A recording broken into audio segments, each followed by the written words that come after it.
தாவேக மாநாடு நடைபெறக்கூடிய இடத்தில் தற்பொழுதே வெயில் கொளுத்தக்கூடிய நிலையில் தரை விரிப்பை எடுத்து தொண்டர்கள் வெயிலில் இருந்து தங்களை தற்காத்துக் கொள்வதற்காக பயன்படுத்தி வருகிறார்கள். அது குறித்த அந்த காட்சிகளை நாம் தற்பொழுது பார்க்கலாம்.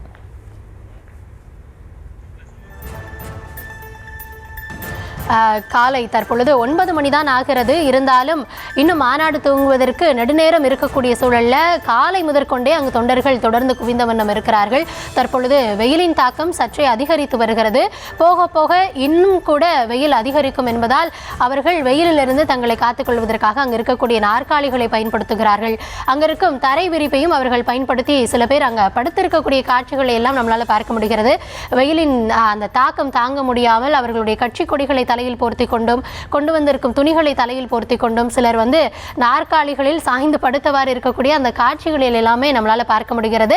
சில இடங்களில் அந்த தரை விரிப்பையே அவர்கள் மேற்கூரையாக பயன்படுத்தி அமர்ந்திருக்கக்கூடிய காட்சிகளையும் பார்க்க முடிகிறது. தொடர்ந்து அங்கு வெயிலின் தாக்கம் இன்னும் நேரம் செல்ல செல்ல அதிகரிக்கும் என்பதாலும் அங்கு தற்போதைய நிலவரப்படி குடிநீருக்கு தட்டுப்பாடு இருப்பதாகவும் கள தகவல்கள் நமக்கு தெரிவிக்கின்றன. கூடுதல் விவரங்களோடு களத்திலிருந்து இணைகிறார் எம்முடைய செய்தியாளர் அஜய்.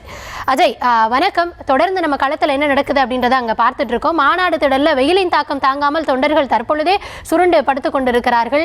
இன்னும் நேரம் இருக்கிறது. அங்க என்ன கள நிலவரமாக இருக்கிறது அஜய்? தமிழக வெற்றி கழகத்தினுடைய 2வது மாநில மாநாடு மதுரையில பாரப்பட்டி என்ற பகுதியில இன்று மாலை 4 மணிக்கு தொடங்க இருக்கிறது. இதற்கு முன்னதாக இதனுடைய முன்னேற்பாட்டு பணிகள் எல்லாம் நேற்றே முடிவுற்ற நிலையில நேற்று இரவு முதல், அதாவது நேற்று மாலை 6 மணி முதலே தொண்டர்களுடைய வருகை என்பது மிக அதிகமாகவே காணப்பட்டது. அதன் பிறகாக இன்று காலை இன்னும் சற்று அதிகமாக மலமளவென சாரசாரியாக அருகில் இருக்கக்கூடிய மதுரை, தஞ்சாவூர், அரியலூர், புதுக்கோட்டை மாவட்டத்திலிருந்து ஏராளமான தொண்டர்கள் தற்பொழுது இந்த மாநாடு திடலுக்கு வந்திருக்கிறார்கள். அவர்களுக்கு பொதுவாக மாநாடு 4 மணிக்கு தொடங்கவிருக்கக்கூடிய நிலையே உள்ளே இப்போதே வந்துவிட்ட ஒரு காரணத்தினால வெயிலின் தாக்கமும் மிக அதிகமாகவே காணப்படுகிறது. அதனால மாநாட்டு திடல்ல சேர்கள் மற்றும் கீழே இருக்கக்கூடிய துணிகளை கூடாரமாக அமைத்து தற்பொழுது அங்கேயே படுத்து உறங்கிக் கொண்டிருக்கிறார்கள்.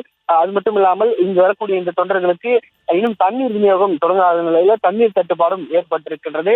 அதே போன்று மருத்துவ உதவிகள், ஆம்புலன்ஸ் சேவை உள்ளிட்டவையெல்லாம் தற்பொழுதுதான் வந்து கொண்டிருக்க ஒரு காரணத்தினால அதுவும் தற்பொழுது தட்டுப்பாடுங்கிறது ஏற்பட்டிருக்கிறது. குடிநீர் தட்டுப்பாடு மிக அதிகமாகவே தற்பொழுது வரை காணப்பட்டு வருகிறது. அது மட்டும் இல்லாமல் சிறுநீர் கழிக்கவோ அல்லது பாத்ரூம் செலவோ போதுமான வசதியும் இருந்தாலும் கூட அங்கு தண்ணீர் வரவில்லை என்ற ஒரு குற்றச்சாட்டையும் வரக்கூடிய தொண்டர்கள் முன்வைத்திருக்கிறார்கள். அது மட்டும் இல்லாமல் சரியாக இந்த மேடைக்கு முன்பு இருக்கக்கூடிய அந்த விஜய் ராம்பாக் செல்லக்கூடிய அருகே ஒரு 10 அடிக்கு ஒரு பெரிய தடுப்பு அமைக்கப்பட்டிருக்கிறது. அந்த தடுப்பிற்கு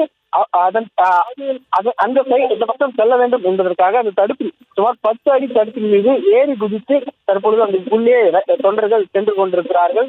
தற்பொழுது வரைக்கும் ஏராளமான தொண்டர்கள் தற்பொழுது வந்த வண்ணம் உள்ளே வந்து கொண்டிருக்கிறார்கள். மாநாடு என்பது மாலை 4 மணிக்கு தொடங்கவிருக்கிறது.